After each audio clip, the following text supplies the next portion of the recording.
Heboh BBM oplosan, Komisi 12 DPR RI dan Kementerian ESDM sidak ke sejumlah SPBU.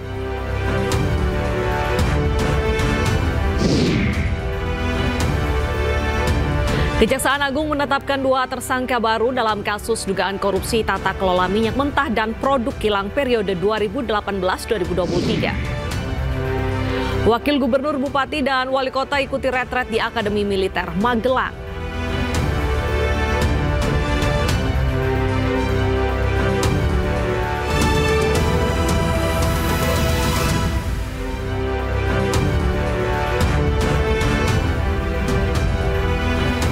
Selamat siang pemirsa, apa kabar Anda hari ini? Senang sekali saya Bernadetta Ginting kembali hadir menemani Anda dalam iNews Siang hari ini.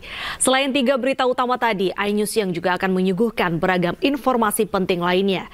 Kita awali iNews Siang hari ini dari Jakarta. Seorang pria warga negara Singapura ditemukan tidak bernyawa di halte bus Transjakarta Tanjung Duren Grogol, Petamburan, Jakarta Barat. Jasad pria yang berusia sekitar 45 tahun ini kemudian dibawa ke RSCM untuk diotopsi.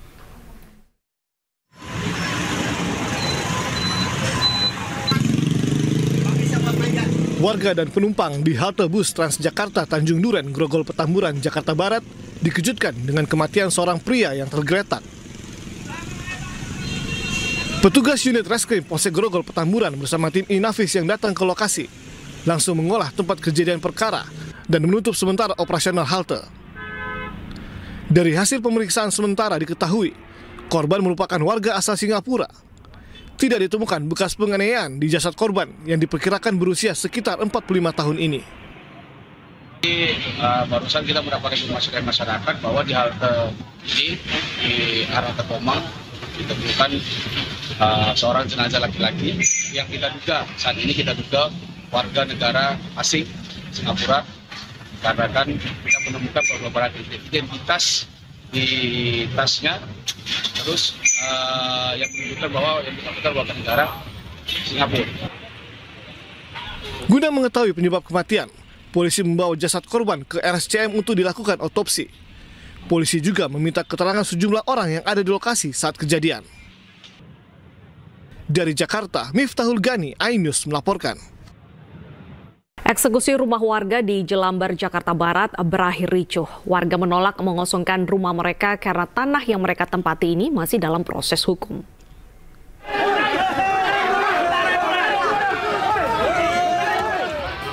Warga mencoba menghalau petugas yang akan mengeksekusi rumah mereka di Jalan Satria 1, Komplek Rumah Sakit Soeharto Herjan, Jelambar, Grogol, Jakarta Barat. Namun polisi terus mendesak mundur warga yang mencoba menghalau petugas eksekusi. Dan warga pun terdesak mundur.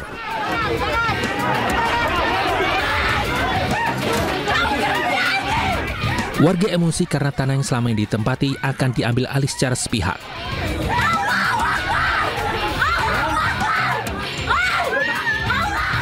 Warga mengaku tanah seluas 4 hektar masih dalam proses hukum di Polres Jakarta Barat.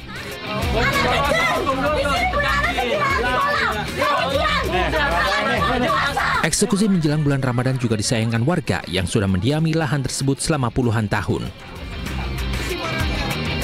Untuk mengeksekusi perkara tanah itu harus didasari oleh surat keputusan dari pengadilan, bukan main sepihak seperti ini. Lalu dihadiri oleh ada bapak polisi, bapak tentara. Kami dikeroyok, pihak rumah sakit menyewa preman. Meski mencoba melawan, namun warga pasrah dan mereka harus mengosongkan rumah mereka. 14 bangunan rumah harus dikosongkan dari lahan milik Kementerian Kesehatan. Warga juga belum mengetahui harus tinggal di mana karena belum memiliki tempat tinggal yang baru. Dari Jakarta, Miftahul Gani, iNews melaporkan. Ratusan warga yang terdampak tol Cisumdawu di kawasan Sinar Mulia, Sumedang, Jawa Barat berunjuk rasa di jalan tol. Warga menuntut kompensasi dampak AMDAL proyek tol yang menyebabkan rumah retak dan banjir longsor di pesawahan. Hadir di dia sadayana khususnya di aparatur pemerintahan, di aparatur keamanan, TNI, Polri sebagian terus mengetahui kronologi seperti kumaha. Penanganan tema pemerintah seperti kumaha. Ayah acan. Ratusan warga terdampak pembangunan tol Cisumdawu dari 3 desa di Kecamatan Sumedang Utara berunjuk rasa di Jalan Tol Cisumdawu kawasan Sirna Mulia, Sumedang, Jawa Barat. Warga dari Desa Sirna Mulia, Desa Girimukti, dan Desa Mulyasari terlibat saling dorong dengan polisi saat berusaha menerobos masuk ke jalan tol.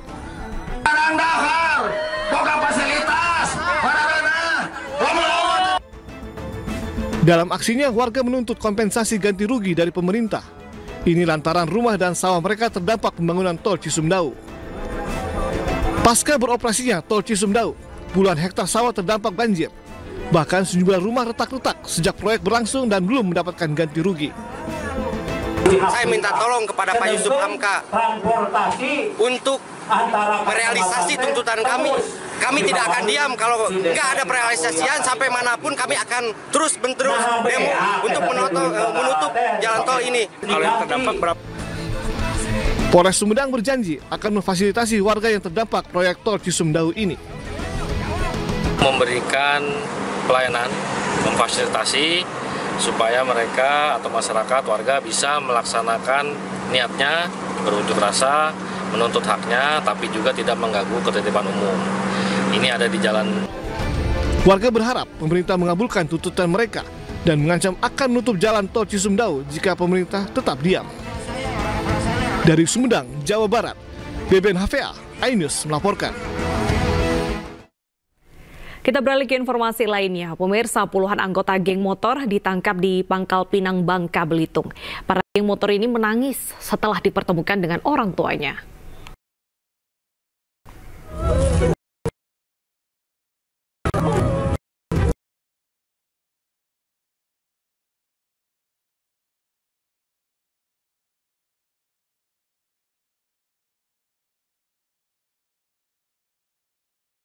Dari 25 anggota geng motor yang ditangkap, 21 diantaranya anak di bawah umur yang masih SMP, SMA hingga putus sekolah. Selain menangkap pelaku, polisi juga menyita senjata tajam seperti celurit panjang dan sejumlah sepeda motor yang digunakan geng motor saat beraksi. Hasil penyelidikan Polresta Pangkal Pinang, terdapat 25 geng motor dengan 400 anggota. Sebagiannya telah dibubarkan polisi. Kami membuat deklarasi pembubaran geng motor. Jadi kami mengajak geng-geng motor yang ada di Kota Pangkalinang untuk sukarela membubarkan diri. Kita melakukan berdekatan kepada mereka, kepada ketua gengnya. Dan mereka mau. Ada sebanyak 12 geng motor yang sukarela membubarkan diri. Dan kita bubarkan di halaman Mako Bersama Pinang. Dan mereka sanggup menyerahkan atribut aktivitas geng motor, kemudian juga sanggup menyerahkan senjata-senjatanya. Untuk menuntaskan geng motor, polisi bekerja sama dengan dinas terkait untuk melanjutkan pendidikan, sementara yang lainnya dicarikan lapangan pekerjaan. Dari Pangkal Pinang, Bangka Belitung, Haryanto, iNews melaporkan. Heboh BBM oplosan Komisi 12 DPR RI dan Kementerian ESDM sidak ke sejumlah SPBU. Informasinya kami hadirkan usai jeda berikut.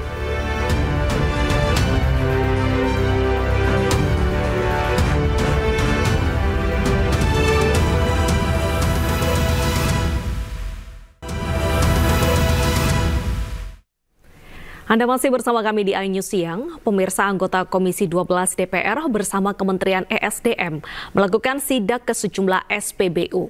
Sidak dilakukan atas kasus dugaan Pertamax oplosan. Anggota DPR dan Kementerian ESDM melakukan sidak bersama di SPBU Pertamina di Jambore, Jakarta Timur. Anggota Komisi 12 DPR memeriksa dan mengambil sampel jenis Pertalite dan Pertamax untuk memastikan apakah adanya oplosan. Dari hasil sidak tidak ditemukan adanya pengoplosan Pertalite ke Pertamax. 5.000 dengan gar batubara 4.000. Kan supaya menjadi 4.500 gitu. Itu di blending bisa gitu. Dah, peraturan pemerintah pun membolehkan. Jadi skema kata-kata oplosan kan, oplosan itu lebih identik dengan sesuatu yang aspal kan, gitu loh. Jadi kita harus bedakan skema blending dengan oplosan. Kalau oplosan itu kayak minyak tanah dicampur bensin itu oplosan, gitu kan? Atau bensin dicampur cairan lain gitu kan, yang merubah kualitas itu mungkin oplosan gitu. Berarti pertama ada skema blendingnya, Pak? Hah? Pertama ada skema blendingnya? Sebenarnya semua jenis bensin itu pasti di blending. Mau di teknik produksinya juga kan di kilang pun akan di blending. Mau di kan kita ada berapa jenis ron kan? Ada 90, 90, 92, 95 sama 98. Itu standar spek dunia. Hanya 90 aja yang ada di Indonesia. Sebenarnya dimulainya dari 92 gitu. Bahkan daerah dulu ada 88 kan, ron 88. Jadi ron yang emang dibuat khusus untuk negara Indonesia kan. Nah, 90 ini sama. Jadi ini dibuat hanya untuk di Indonesia kan. Di negara lain jarang kan. Jarang ada. Yang umum itu 92, 95, 98. Berarti yang di blending ini bahan bakar yang mana nih, Pak? Saya kurang paham sih, kami tidak ingin mencampuri urusan ranah hukum. Intinya kami hanya ingin memastikan bahwa barang yang diterima masyarakat itu adalah barang yang telah sesuai dengan ketentuan peraturan dan sudah melalui uji di Lemigas, gitu kan. Jadi kekhawatiran masyarakat yang sekarang lagi rame bahwa Pertalite sama ini kita sudah bisa jawab karena beliau sudah sampaikan Lemigas melakukan pengecekan secara periodik terhadap kualitas barang itu. Tidak hanya tahun ini, dari berpuluh-puluh tahun, karena itu memang standar umum gitu. Secara periodiknya mungkin bisa dijabarkan setiap berapa kali? Ya itu di internal Lemigas yang ini ntar kita ini. Jadi mereka ada data yang akan disampaikan gitu. Karena fungsi mereka pengawasannya di situ, pengawasan produk itu di Lemigas, di Dirjen Migas. Kalau hilirnya di BPH Migas. Teman-teman. Supercell ya, ron 9 juga nih. Shell ya, yang Shell ya. Rombongan anggota Komisi 12 DPR kemudian juga melakukan sidak ke SPBU swasta di Cibubur, Jakarta Timur. Wakil Ketua Komisi 12 DPR, Bambang Haryadi, kemudian mengambil sampel bahan bakar untuk memeriksa apakah ada pengoplosan. Sama-sama 92 kan? Iya, ini ron 92 pertama. Kalau ini.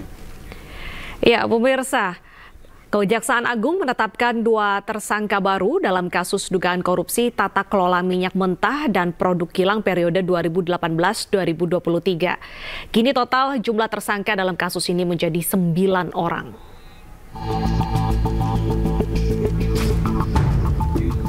Dua tersangka baru itu adalah Direktur Pemasaran Pusat dan Niaga PT Pertamina Patra Niaga Maya Kusmaya dan VP Trading Operation PT Pertamina Patra Niaga Edward Corne.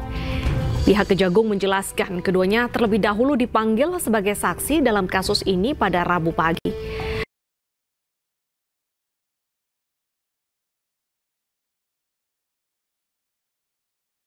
Tersangka baru selanjutnya ditahan selama 20 hari ke depan. Tersangka MK, saya singkat ya biar cepat ya. Dan tersangka EC atas persetujuan tersangka RS melakukan pembelian RON 90 atau lebih rendah dengan harga RON 92. Sehingga menyebabkan pembayaran impor produk kilang dengan harga tinggi dan tidak sesuai dengan kualitas barang.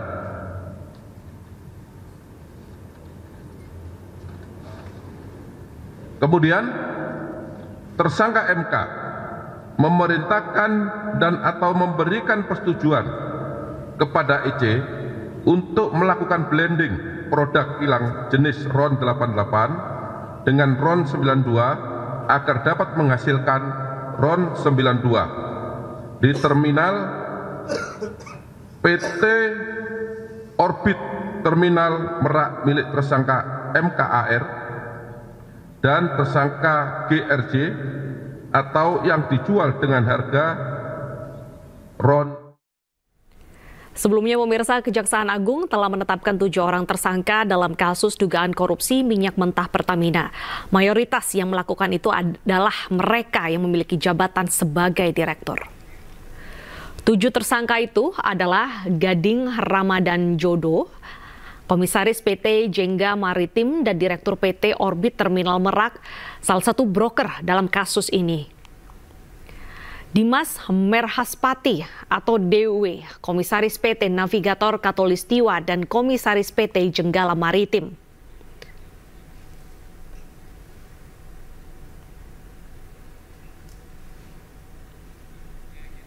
Selanjutnya adalah Riva Sihaan atau RS yang menjabat sebagai Direktur Utama PT Pertamina Patraniaga.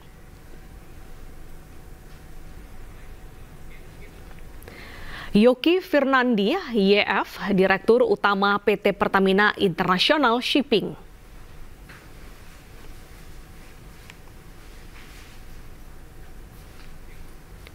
Tersangka selanjutnya adalah Sani Dinar Saifuddin atau SDS, Direktur Feedstock and Product Optimization PT Kilang Pertamina International. Agus Purwono atau AP yang merupakan Vice President Feedstock Management PT Kilang Pertamina International.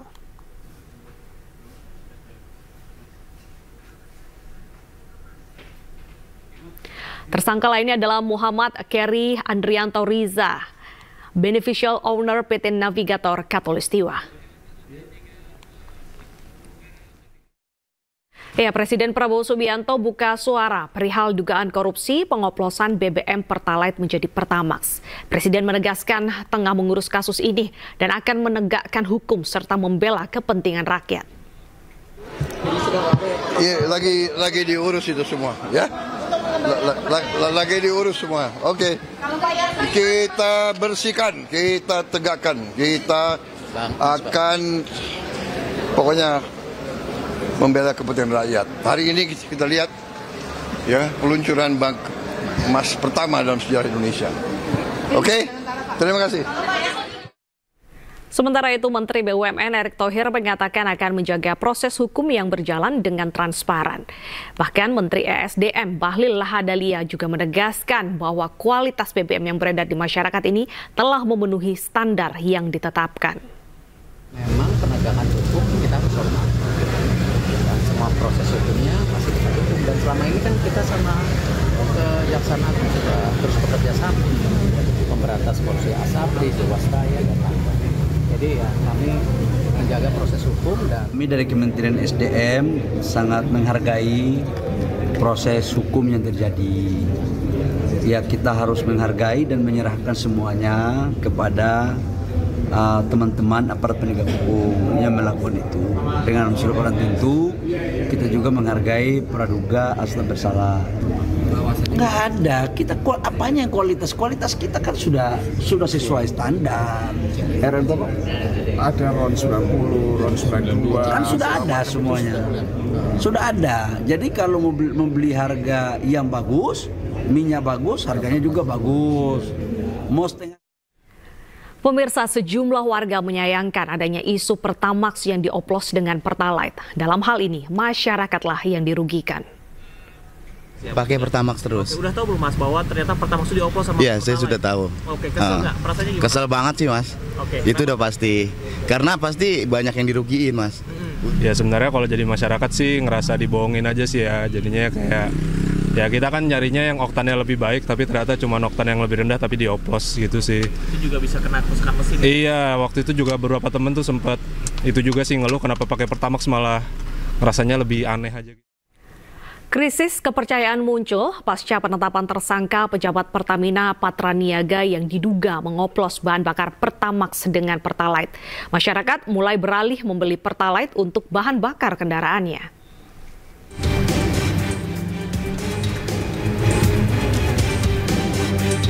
Nyoman Ariwibowo, warga perumahan Bumi Mangli Jember ini awalnya pengguna bahan bakar jenis Pertamax untuk kendaraannya, namun kini justru beralih ke Pertalite.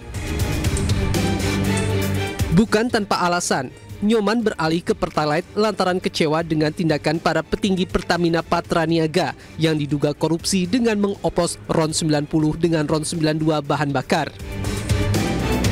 Nyoman mengaku khawatir mendapat kualitas rendah jika membeli BBM jenis Pertamax. Ini memang masyarakat sudah muncul kekhawatiran dan ketidakyakinan terhadap produk Pertamina yang Pertamax. Dan ini indikasinya ya banyak yang pasti beralih ke Pertalite karena ternyata Pertamax diindikasikan ya, RON-nya ini ternyata dioplos ya tidak 92 tapi sama dengan Pertalite. Dan termasuk saya pribadi juga ya akhirnya nggak percaya lagi dengan Pertamax ya, kita mending yang aman saja karena sesuai dengan harga. Masyarakat berharap pemerintah bisa menjamin bahwa bahan bakar yang saat ini beredar di SPBU kualitasnya sebanding dengan jenis yang dibeli masyarakat. Dari Jember, Jawa Timur, Bambang Sugiarto, iNews melaporkan. Wakil Gubernur, Bupati, dan Wali Kota ikuti retret di Akademi Militer Magelang. Simak informasi terbarunya usai jeda berikut.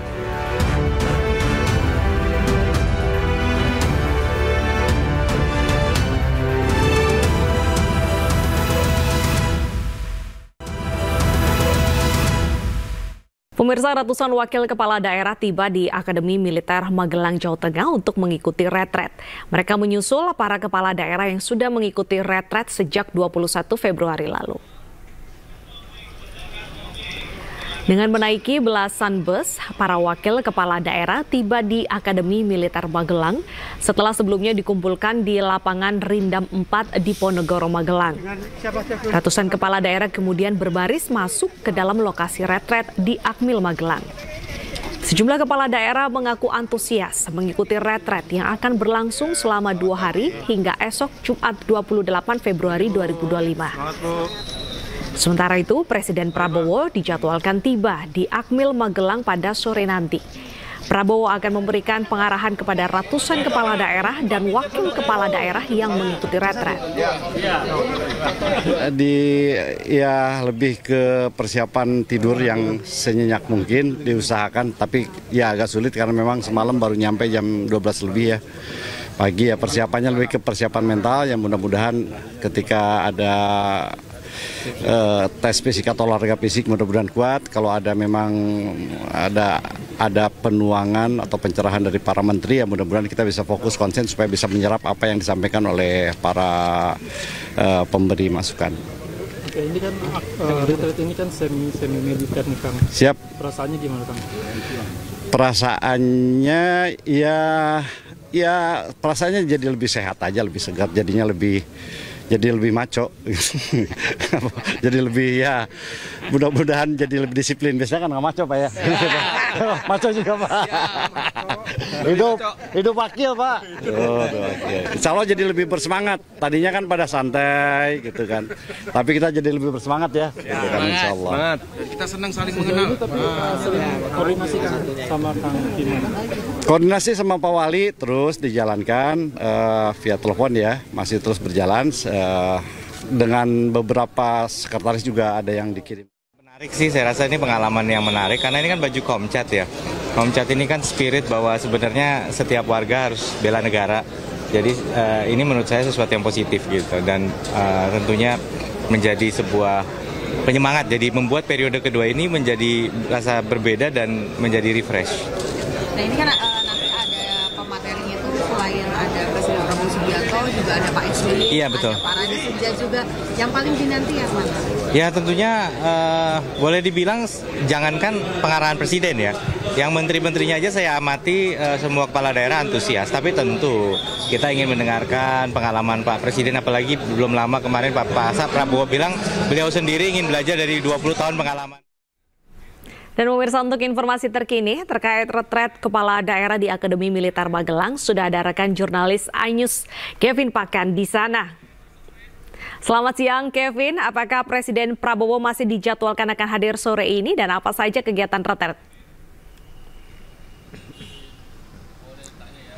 Ya, selamat siang Deta dan juga pemirsa. Memang benar sekali Presiden Republik Indonesia Prabowo Subianto dijadwalkan akan tiba di Akademi Militer Magelang, Jawa Tengah untuk menyampaikan atau juga mengikuti adanya parade senja yang akan berlangsung dari pukul 5 hingga pukul 6 sore. Dan memang sampai dengan saat ini Deta dan pemirsa, kami masih terus memantau bahwa situasi di tempat pembekalan dari kepala daerah dan juga wakil kepala daerah ini tetap berjalan kondusif, dan kami memantau juga sejumlah pemateri ataupun narasumber yang akan menyampaikan materi juga tetap berada dan juga tetap memberikan poin-poin penting di dalam pemaparan ini. Dan juga baru saja kalau kami melihat ada aja Menteri Ekonomi Kreatif yang memang ini juga akan menjadi salah satu pemateri pada saat pembekalan bagi kepala daerah dan juga bagi wakil kepala daerah.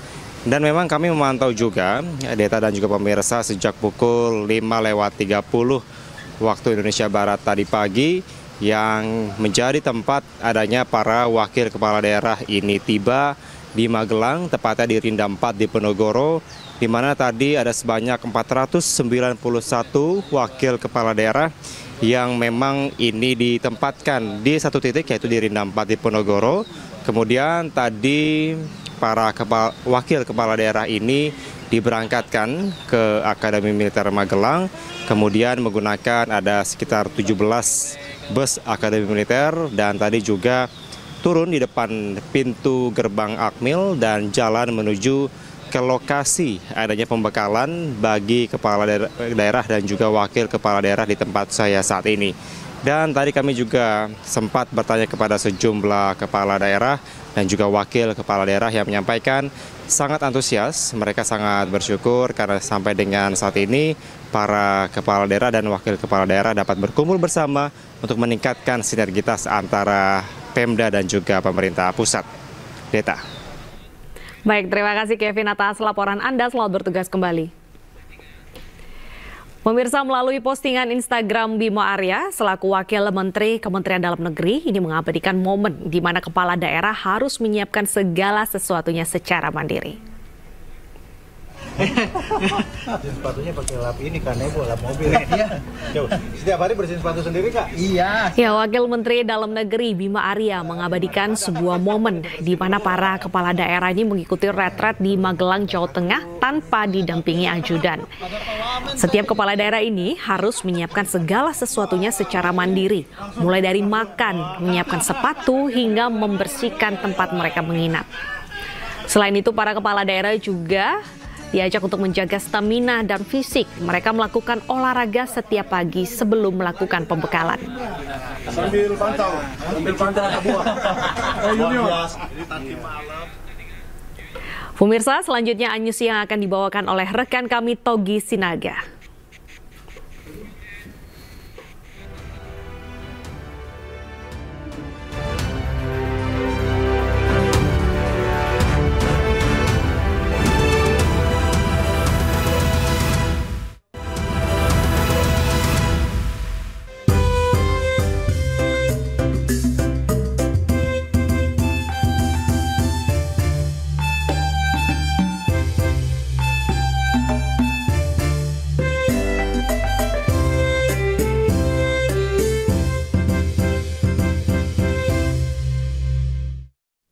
Masih di Anyus Siang bersama saya Togi Sinaga. Pemirsa, Wakil Gubernur Jakarta Rano Karno menghadiri acara penutupan retret kepala daerah di Magelang, Jawa Tengah pada hari ini. Rano Karno berangkat melalui Yogyakarta menuju Akademi Militer Magelang tadi malam. Ya, Wagub Jakarta Rano Karno mengunggah foto pertama di Akmil Magelang sedang mengenakan pakaian ala militer. Dalam foto ini, Bang Dul juga berbaur bersama wakil kepala daerah lainnya dan siap melaksanakan retret. Sekitar pukul 8.30 pagi, Bang Dul bersama wakil kepala daerah beserta retret ini berbaris dengan rapi ini menuju lokasi pemaparan materi. Rencananya pada hari ini, Presiden Prabowo Subianto dan Presiden ke-6 RI Susilo Bambang Yudhoyono akan hadiri retret dan memberikan materi. Apalagi kita menghadapi era yang bulan yang krusial, Ramadan, Lebaran itu sangat spesifik. Kebutuhan pokok harus kita adakan. Kita harus jaga tentang inflasi daerah. Kemudian transportasi untuk pulang mudik. Itu harus kita persiapkan matang-matang. Makanya kita bersyukur pelantikan segera. Ya, sebelumnya Rano Karno membuka bursa kerja di Pinang Ranti, Jakarta Timur. Pemerintah daerah berjanji akan membuka 500.000 lapangan pekerjaan untuk masyarakat.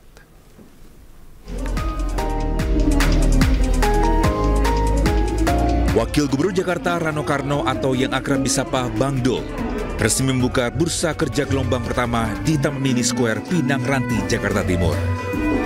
Program bursa kerja ini adalah salah satu janji kampanye Pramono Rano pada Pilkada 2024 lalu.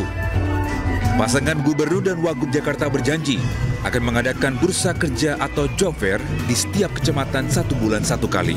Nah, alhamdulillah, apalagi Bu Wamen datang, semakin yakin saya. Tadi Bu Wamen bilang di luar negeri itu ada 400 ribuan kira-kira yang bisa diisi. Nah, jadi artinya momen job fair ini selain menjadi informasi pekerjaan yang ada di Indonesia, juga punya potensi pekerjaan yang ada di luar negeri. Selain membuka lapangan kerja, Pemda Jakarta juga menyediakan program pelatihan bahasa asing bagi warga yang hendak bekerja di luar negeri. Tim Liputan iNews melaporkan.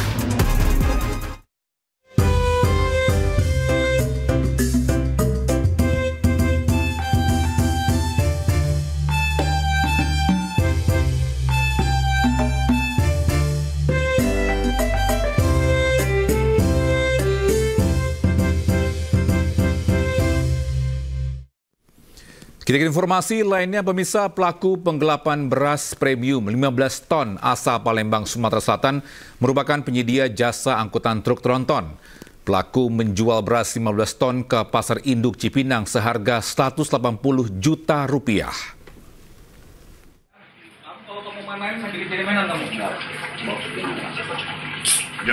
Adi, pria 34 tahun ini, tak bisa berkutik saat dibekuk tim Resmo Polres Jakarta Barat usai bersembunyi di sebuah rumah kawasan Balaraja, Tangerang, Banten. Pelaku diamankan petugas lantaran melakukan aksi penggelapan dan penipuan 15 ton beras premium. Selain pelaku, petugas juga turut menyita barang bukti 2 unit sepeda motor yang digunakan pelaku untuk mengawal penjualan 15 ton beras ke Cipinang, sejumlah karung beras, dan pakaian pelaku. Setelah berhasil ditangkap, pelaku lalu dibawa ke Mapolrestro Jakarta Barat untuk menjalani pemeriksaan. Modus pelaku sengaja mengubah arah tujuan pengiriman 15 ton beras premium dan uang hasil penjualan beras digunakan untuk memenuhi kebutuhan hidup keluarga. Bekerja sendiri dan baru diketahui kejadiannya sekali ini. Tapi tetap akan kami dalami apakah pernah melakukan hal yang sama di waktu yang lain atau ada teman-teman lainnya. Guna mempertanggungjawabkan perbuatannya, pelaku dijerat pasal 378 dan 372 KUHP tentang tindak pidana penipuan dan penggelapan dengan ancaman hukuman 4 tahun penjara. Dari Jakarta, Miftahul Gani, iNews melaporkan. Sementara itu, Kapolri Jenderal Polisi Listio Sigit Prabowo meminta agar pekerja di Indonesia dapat meningkatkan keterampilan. Hal ini disampaikan karena dimulainya mega proyek Danantara yang membutuhkan banyak penyerapan tenaga kerja. Peningkatan keterampilan pekerja di tanah air penting dilakukan masyarakat Indonesia. Para pekerja harus meningkatkan keterampilan agar mampu bersaing dengan pekerja luar negeri. Nantinya, keterampilan pekerja siap jika bekerja di dalam maupun luar negeri. Terlebih saat dimulainya mega proyek Danantara akan membutuhkan banyak penyerapan tenaga kerja. Hal ini disampaikan Kapolri Jenderal Polisi Listio Sigit Prabowo saat menghadiri acara Hari Ulang Tahun Konfederasi Serikat Pekerja Seluruh Indonesia atau KSPSI ke-52 di Purwakarta, Jawa Barat. Harapan saya, buruh terus mengasah diri untuk meningkatkan diri agar terampil, kemudian siap untuk bersaing dengan para tenaga kerja dari luar. Dan bila perlu, boleh nggak Pak, kita mengekspor tenaga kerja dari dalam keluar? Boleh ya? Dan tentunya kita ingin bahwa tenaga-tenaga kita ini dikenal karena keunggulannya, karena keuletannya, karena keterampilannya, sehingga kemudian negara-negara lain pun minta agar dikirim. Sambut bulan Ramadan, ratusan warga di Bekasi, Jawa Barat berkeliling dengan menyalakan obor dan memasang kembang api. Sesaat lagi di iNews Siang.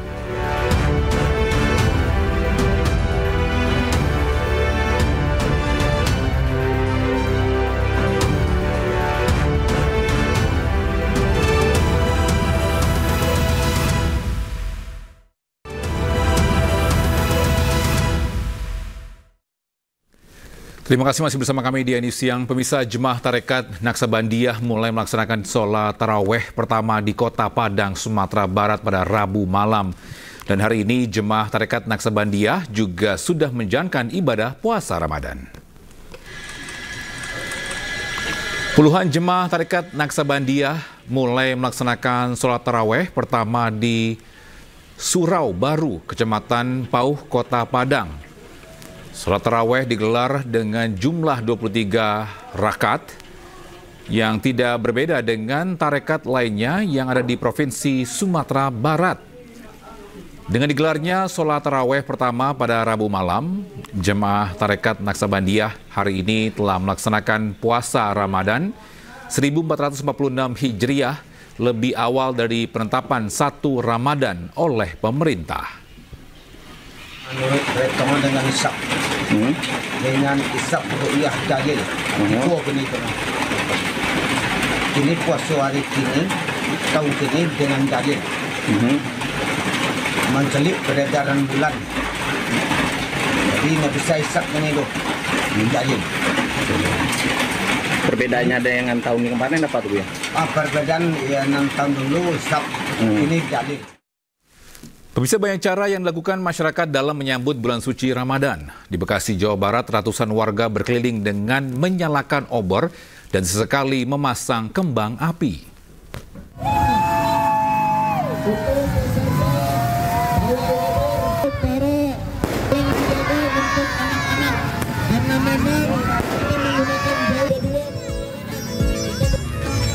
Sukacita. Ya, ini adalah perwujudan warga dalam menyambut bulan suci Ramadan tahun 1446 Hijriah. Selamat datang bulan suci Ramadan.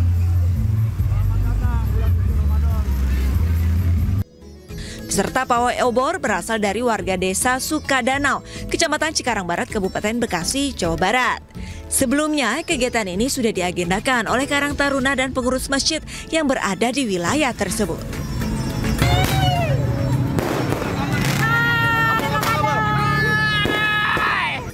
Untuk kegiatan hari ini alhamdulillah berjalan lancar, cuaca juga cerah, peserta alhamdulillah sangat antusias sekali. Rutenya dari mana? Untuk rute kita dari Masjid Jamiah Asada, muter di Desa Telaga Murni sampai dengan Masjid At-Taqwa. Acara pawai obor didominasi oleh anak-anak dan remaja serta para orang tua. Mereka berharap dapat menjalankan ibadah puasa di bulan suci Ramadan dengan khusyuk dan penuh berkah hingga di hari kemenangan. Dari Kabupaten Bekasi, Jawa Barat, Didit Junaidi, iNews melaporkan. Ya, berbeda dari warga Bekasi, di Purbalingga, Jawa Tengah, sejumlah warga sambut bulan Ramadan dengan mandi dan berendam dari 7 mata air. Selain berendam, mereka juga melaksanakan arak-arakan 3 gunungan hasil bumi untuk dibagikan kepada warga.